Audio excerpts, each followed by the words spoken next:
Hello, म चाहिँ नागबासिया स्टोरीको च्याप्टरको थोरै स्टोरी एक्सप्लेन गर्न गइरहेको छु। मैले एक्सप्लेन गरे अनुसार चाहिँ सुरुमा हाम्रो क्युटी पाई मतलब यो स्टोरीको मेन लिडको भाइको दाँत फुस्किन्छ अनि हाम्रो क्युटीको दाँत फुक्लेर टेबलमा झर्छ। दाँत टेबलमा झरेपछि सक्ड भएर ला के नै भयो भनेर डरले सातोपुत्लो उड्छ। अनि त्यतिखेरै ठ्याक्क उसको दाइ घर पनि आइपुग्छ कामबाट अनि भन्छ दाइ घर आयो। अनि ऊ हत्ता नपत्ता त्यो दाँत टिपेर गोजीमा लगाउँछ। अनि इहुइन आउँछ अनि उसको भाइलाई सोध्छ आजको दिन सबै थोक राम्ररी गयो? के भयो किन अनौठो तरिकाले त्यहाँनिर उभिएर बसेको त्यस्तरी भनेर भन्छ उसको भाइलाई। मैले के बन्चबाङ ल्याइदिएको छु। बन्चबाङ हो कि के हो त्यो खासमा अलिक मलाई पनि आएन। दाइ सुरुमा नुहाउनु जाँदै हुन्छ त्यसैले खाऊ भनेर नुहाउनु जान्छ तर हाम्रो फुच्चे केही पनि बोल्दैन। अनि इहुइनले चाहिँ सोध्छ कि के भएको रहेछ आज उसलाई किन अनौठो व्यवहार गरिरहेछ आज। अनि इहुइन नएर आइसक्दाखेरि पनि उसले खाएकै हुँदैन। सोफाको फेदमा थ्याच्च परेर पुरा निराश पारामा बसिरहेको हुन्छ।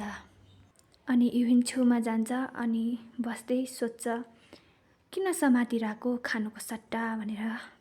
अनि क्युट फुच्चेले भन्छ म यो दाइसँगै खान चाहन्छु भनेर। अनि इहुइनले भन्छ त्यसो भए लौ अब खाम भन्छ।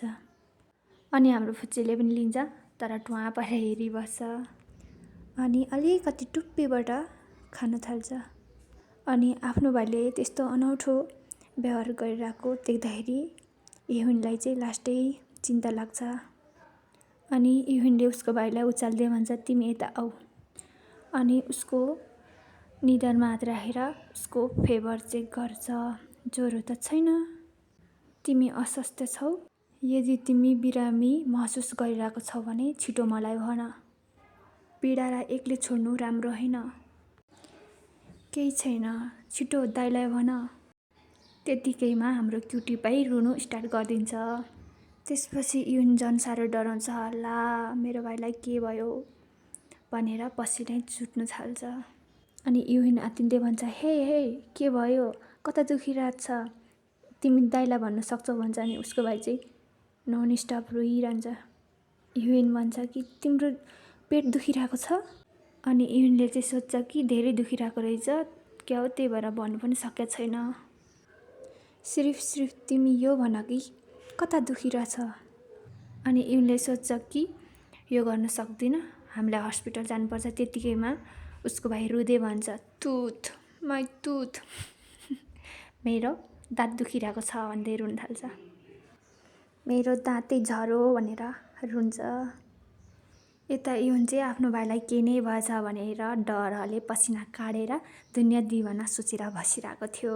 अनि इहुइनको रियाक्सन चाहिँ तुथ। अनि हाम्रो यहाँ क्युटी चाहिँ रुँदै भन्छ कि अब म मर्छु दाइ अब के गरौँ म। बिचरालाई दाँत फुस्किँदाखेरि मर्दैन मान्छे भन्नै थाहा रहेन रहेछ क्या हो फर्स्ट टाइम रहेछ होइन। त्यतिकैमा इहुइन मरिमरि हाँस्न थाल्छ ठुल्ठुलो स्वरले किनकि उता दुनियाँ दिवाना सोची बसिरहेको थियो के नै भयो मेरो भाइलाई भनेर भरे भन्दा दाँत फुस्केको रहेछ। बट इहुइनको स्माइल चाहिँ मान्नुपर्छ कि वाह क्या प्रिटी देखेको म चाहिँ स्माइलमै फिदा। अनि इहुइन हाँसेको देखेर उसको क्युट भाइ पनि हाँस्नु थाल्छ। त्यसपछि दुईजनै हाँस्नु थाल्छ।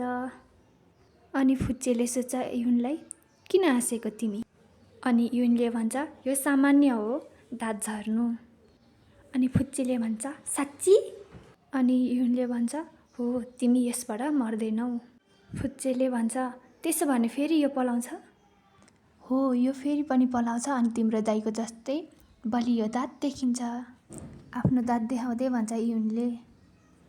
त्यतिकैमै हाम्रो ह्यान्डसम बोका चाहिँ आएर कतिखेरदेखि उनीहरूको कुरा सुनि बसिरहेको रहेछ पुरा मस्त भित्तामा ढेसिवरी आरामले। अनि इहुइनले देख्छ अनि रिसाउँदै भन्छ कतिखेर आइपुग्यो यहाँ तिमी साँच्चै आउँछौ जान्छौ आफ्नो इच्छा अनुसार भनेर भन्छ। अनि भित्र तेजु आउँछ अनि इहुइनले भन्छ चुपचाप भित्र आएको आवाज नगरिकन। अनि तेजुले यो सिर्फ तिमीहरूले नसुनेको मात्र हो भनेर भन्छ। अनि इहुनले सोध्छ तेजुलाई, केले ल्याइ पुर्यायो तिमीलाई यहाँ, मतलब किन आएको तिमी यहाँ? अनि तेजु सोध्छ, हो म यहाँ के गर्दैछु? म बाबासँग छुट्टिएँ, म त घर पो जानु पर्थ्यो भनेर सोध्छ। ऊ आफूलाई नै थाहा छैन म किन यहाँ आएको भनेर, तर मलाई थाहा छ किनकि हाम्रो क्युटी पटेटी इहुनलाई मिस गरिरहेको थियो, त्यही भएर आएको। अनि तेजुले भन्छ, केही कुरा छ म तिमीलाई भन्न चाहन्छु। इहुनले आफ्नो भाइलाई बेडमा लगेर राखेर आउँछ अनि भन्छ, मैले उसलाई बेडमा लगाएर राखेँ, भन के कुरा भन्नु थियो तिमीले मलाई? अनि तेजु चाहिँ के हो पनि खाँदै जिब्रो निकाल्दै भन्छ, यो राम्रो देखिरहेको छ।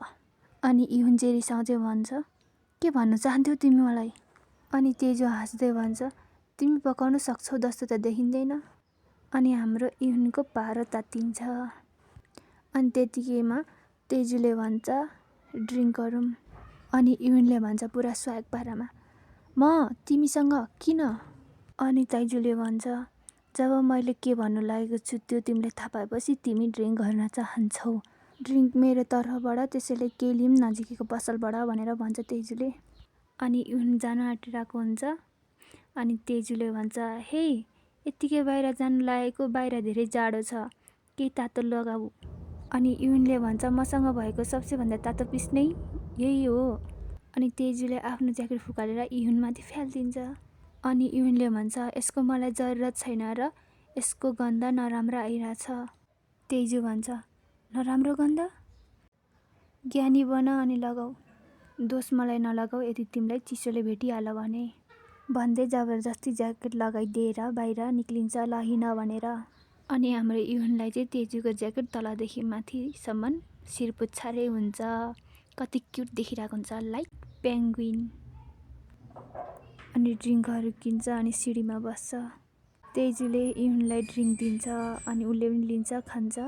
अनि तेजुले भन्छ, रातिको हावा राम्रो छ है, र आजको लागि यति नै, बाई बाई।